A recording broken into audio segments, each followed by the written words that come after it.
देखिए, जालान ग्रुप का ये जो मुहूर्त बुकिंग चल रहा है, इसमें मैन्युफैक्चरर्स को फ़ायदा ये है कि उसको नई वैरायटी एक बायर तक पहुँचाने का अवसर प्राप्त होता है। नए क्रिएशन के लिए अगर आपको समय से आपको उसके बायर ना मिलें, तो आपके क्रिएशन का कोई महत्व नहीं है। और जब आप किसी चीज़ को डेवलप करते हैं, बनाते हैं, तो उसके कद्रदान ही उसकी आगे का भविष्य बताते हैं कि हम जो चीज़ें हमने अभी तक बनाई और जब उसके कद्रदान नहीं मिलेंगे तो उसका महत्व नहीं है। इसलिए मैन्युफैक्चरर्स और बायर दोनों का रोल इक्वल होता है। मैन्युफैक्चरर्स बढ़िया से बढ़िया प्रोडक्ट बायर तक समय से पहुंचाए, ये उसका रोल है। और बायर उन चीज़ों को आम आदमी तक पहुंचाए, ये हमारे बायर का एक रोल होता है। देखिए, आपात व्यवस्था कब आएगी, ये देखिए, कोरोना जब देश में आया, ये इसके पहले भविष्य में 100 वर्ष पहले भी हमारी पीढ़ियों ने भी ऐसी कोई आपदा आज तक नहीं देखी। ये आपदा थी। इसका निर्णय तो जब जिला प्रशासन भी प्रॉपर वे से नहीं कर पा रहा था, हमारी सरकारें भी उसका निर्णय नहीं कर पा रही थी कि हम करें क्या। लेकिन अब जब वैक्सीन आ गई है, एक विश्वास लोगों के अंदर जग गया है कि नहीं, अब हम सुरक्षित हैं और अपनी सुरक्षा स्वयं महसूस कर रहे हैं। तो इस स्थिति में अब लोगों का फिर पहले की तरह आगे के पर्वों, आयोजनों, अपने सगे संबंधियों से मिलने का जो क्रम था, वो पुनः फिर एक बार थोड़ा-थोड़ा आगे बढ़ा है।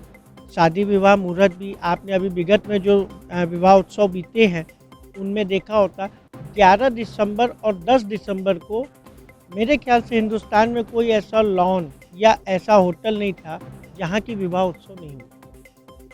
और सभी ने बड़े उत्साह के साथ, क्योंकि कोविड में हमारा भारत एक ऐसा देश रहा।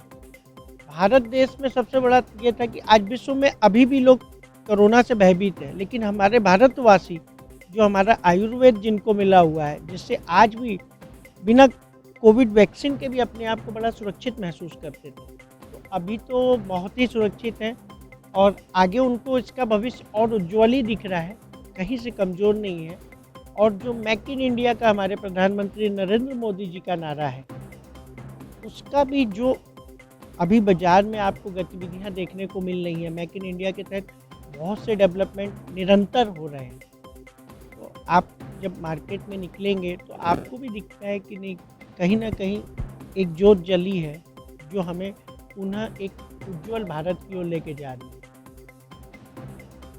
देखिए, ये 3 स्टेट जिनके लिए आपने बताया, हमारा उत्तर प्रदेश, बिहार, ये स्टेट ऐसा है जहाँ संस्कृति और धार्मिक भावना आपको सभी स्टेटों से कुछ एक अन्य रूप में देखने को मिलेंगी।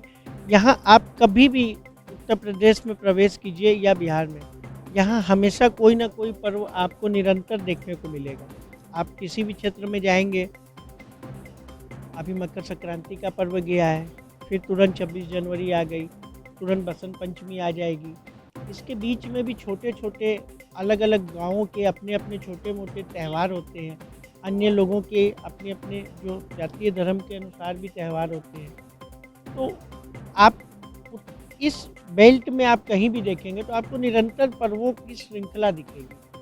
और ये श्रृंखला ऐसी है जो लोगों को रेगुलर कुछ ना कुछ बाज़ार में उत्साह के साथ खरीदते हुए भी आपको दिखेंगे। ऐसा नहीं है, पहले एक समय हुआ करता था कि लोगों ने दिवाली दशहरे पे खरीद लिया या होली पे कपड़े खरीद लिए, अब ऐसा नहीं है।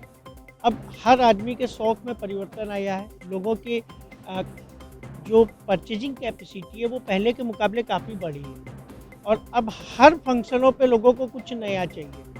तो जब आप हर महीने कोई ना कोई पर्व मना रहे हैं, अभी आप होली बिताएँगे तब तक रमज़ान का महीना चालू हो जाएगा, ईद आ जाएगी। ईद का पर्व मुस्लिम समाज का सबसे बड़ा पर्व है और इसको इतने धूमधाम से मनाते हैं कि इसकी तैयारियां 2 महीने पहले से करते हैं। तो फरवरी लगते-लगते आपको आगे ईद की तैयारी दिखने लगेगी।